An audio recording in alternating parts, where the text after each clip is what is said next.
또 여호수아가 아침에 일찍이 일어나서 그와 모든 이스라엘 자손들과 더불어 시딤에서 떠나 요단에 이르러 건너가기 전에 거기서 유숙하니라.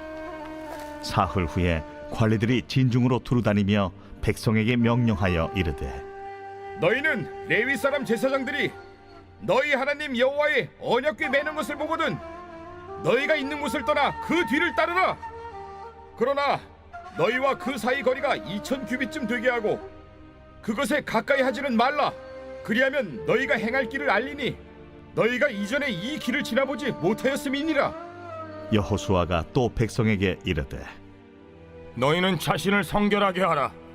여호와께서 내일 너희 가운데 기이한 일들을 행하시리라. 여호수아가 또 제사장들에게 말하여 이르되 언약궤를 메고 백성의 앞서 건너라. 하매 곧 언약궤를 메고 백성의 앞서 나아가니라. 여호와께서 여호수아에게 이르시되 내가 오늘부터 시작하여 너를 온 이스라엘의 목전에서 크게 하여 내가 모세와 함께 있었던 것 같이 너와 함께 있는 것을 그들이 알게 하리라. 너는 언약궤를 맨 제사장들에게 명령하여 이르기를 너희가 요단 물가에 이르거든 요단에 들어서라 하라. 오늘 본문의 내용을 보면 여호수아와 백성들이 이제 요단강가에 진을 칩니다. 사흘 후에 관리들이 백성에게 제사장들이 언약궤를 매면 2000 규빗쯤 거리를 두고 따르라 라고 말하죠. 그리고 여호수아는 백성들에게 성결하게 하라 라고 명령합니다. 하나님의 말씀대로 언약궤를 맨 제사장들에게 백성보다 앞서 나아가서 이제 요단물에 들어서라 라고 또 명령하는 내용이 오늘 본문의 내용입니다.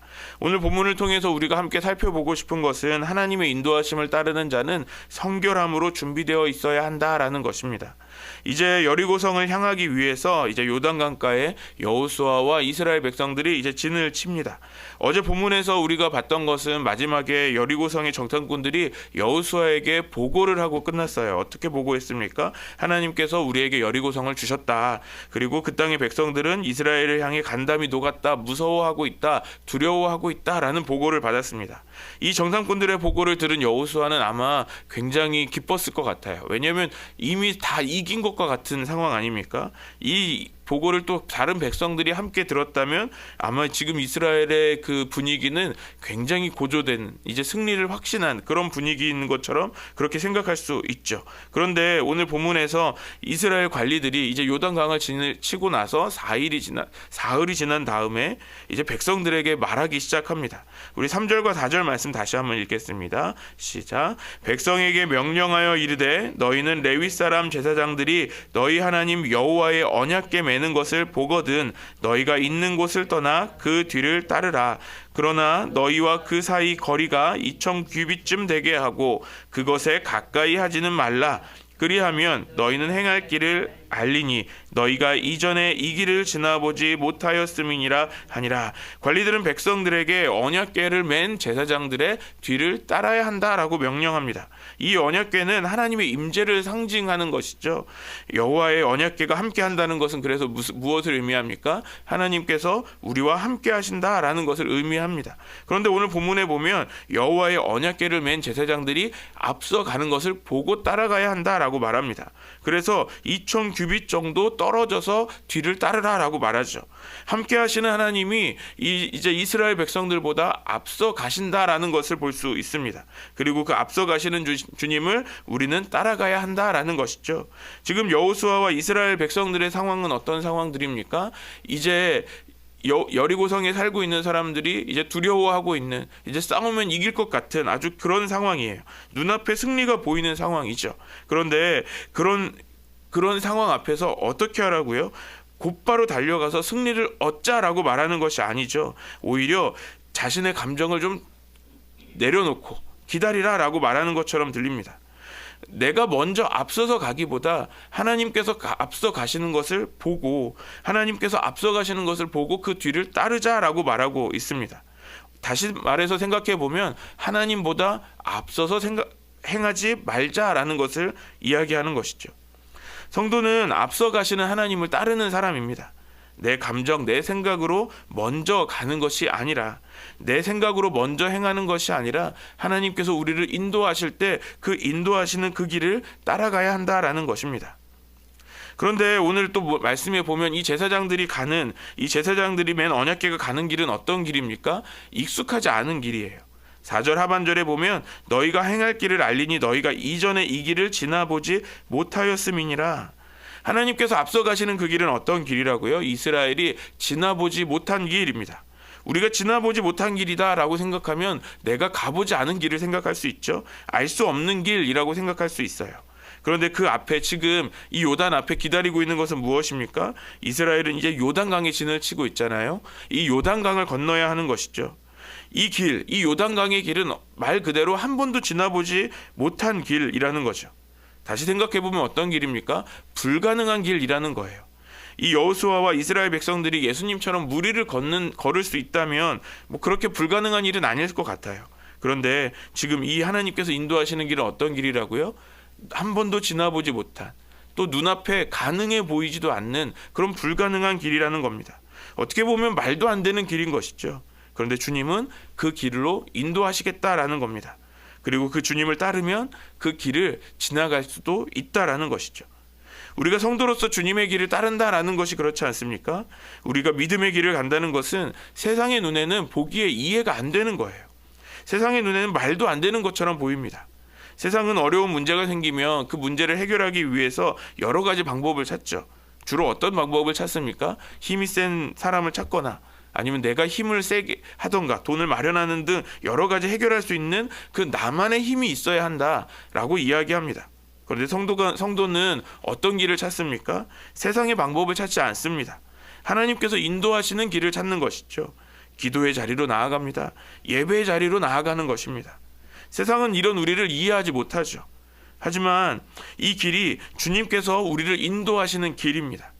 우리가 주님이 인도하시는 그 길을 따라갈 때 어떤 일이 벌어지죠? 그 길 끝에는 기이한 일, 주님이 주시는 은혜가 있다라는 것입니다. 세상이 말하는 기적과 같은 일들이 일어난다라는 것이죠. 우리가 앞서 가시는 주님을 따라갈 때 우리가 그 놀라운 은혜를 경험하게 되는 것입니다. 이제 여호수아는 백성들에게 한 가지를 더 이야기합니다. 앞서 가시는 하나님을 따라가기 위해서 우리에게 필요한 것이 있다라는 겁니다. 5절 말씀 같이 읽겠습니다. 시작. 여호수아가 또 백성에게 이르되 너희는 자신을 성결하게 하라. 여호와께서 내일 너희 가운데에 기이한 일들을 행하시리라. 성결함에 대해서 말씀하고 있어요. 하나님 앞에서 정결하게 하는 의식을 가지라는 것이죠. 부정한 행위들을 멀리하고 몸과 마음을 깨끗하게 하라 하는 것입니다. 그러니까 앞서 가시는 하나님을 따른다는 것은 단순히 방향만을 정하고 움직이는 것이 아니다라는 거예요. 우리의 몸과 마음도 준비되어야 한다라는 것이죠. 어떻게 해요? 성결함으로 준비되어야 한다라는 겁니다. 그래야만 우리가 기이한 일들, 하나님이 주시는 그 기이한 일들을 경험할 수 있다라는 것이죠. 이제 여호수아와 이스라엘 백성들은 이제 요단강을 이제 기적과 같이 그렇게 해서 건너게 됩니다. 하나님의 놀라운 기적을 경험하게 되는 것이죠. 그 기적을 경험하기 위해서 이스라엘은 성결하게 준비되어야 한다라는 것입니다. 오늘 이것은 우리도 마찬가지이죠. 우리에게 하나님의 놀라운 기적과 같은 일들이 일어나기를 소망합니다. 그런데 그런 놀라운 은혜가 우리에게 있으려면 오늘 우리도 그렇게 성결함으로 준비되어야 한다라는 것입니다. 이것은 단순히 예배 시간에 나올 때 우리의 몸을 깨끗이 씻고 깨끗한 옷을 입고 나오는 것만을 말씀하는 것이 아닙니다. 우리의 마음도 성결하게 정결하게 되어야 하는 것이죠. 우리가 나도 모르게 가지고 있던 나의 세상의 생각들을 내려놓아야 하는 것이고요. 내 마음 가운데 하나님이 기뻐하시지 않는 마음들이 있었다면 그 마음들을 정결하게 곧 씻어야 하는 것입니다. 우리의 일상에서도 그렇게 성결하게 되어야 하는 것이죠. 그래야 우리의 삶에 하나님이 주시는 이런 기이한 일들, 기적과 같은 일들이 크신 은혜로 경험하게 되는 것입니다. 마태복음 5장 8절에서 예수님은 이렇게 말씀하시죠. 마음이 청결한 자가 하나님을 볼 것이다 라고 말씀하십니다. 이것은 단순히 예수님께서 시각적으로 하나님을 보게 된다라는 것을 말씀하시는 것이 아니죠. 하나님의 임재와 하나님이 역사하시는 기이한 역사들을 우리가 깨닫고 경험하게 될 수 있다라는 겁니다. 오늘 이스라엘 백성들이 하나님의 앞서 가심을 보고 따르는 것이 주님의 인도하심을 명확하게 알아볼 수 있는 것입니다. 여호수아와 이스라엘 백성들은 하나님의 그 기이한 일들을 보기 위해서 이제 성결하게 자신들을 준비합니다. 오늘 우리가 하나님의 인도하심과 그 능력, 그 기이한 역사를 경험하려면 오늘 우리 자신을, 나 자신을 성결하게 준비해야 하는 것이죠. 하나님은 우리의 중심을 보십니다.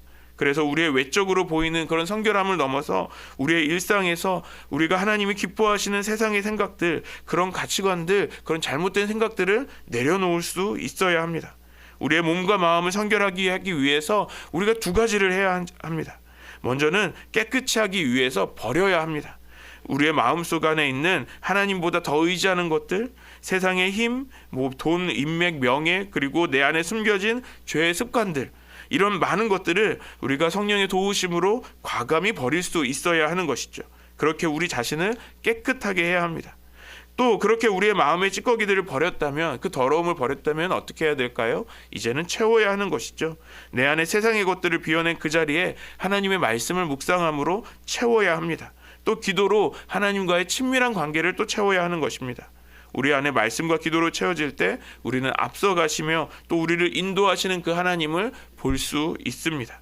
인도하시는 그 길이 세상의 눈에는 부정적이고 불가능해 보일지라도 우리는 말씀과 기도로, 믿음으로 주님께서 인도하시는 그 길을 따라갈 수 있는 것이죠. 오늘 여호수아와 이스라엘 백성들은 요단강에서 하나님의 기이한 일들을 보기 위해서 이제 자신을 성결하게 준비합니다. 그들이 성결하게 준비한 뒤에 요단을 건너는 기적을 경험하게 됩니다. 오늘 우리가 내 몸과 마음을 성결하게, 정결하게, 깨끗하게 준비할 때 오늘 우리에게 이루시는 그 기이한 일, 놀라운 일들을 경험하게 될 것입니다.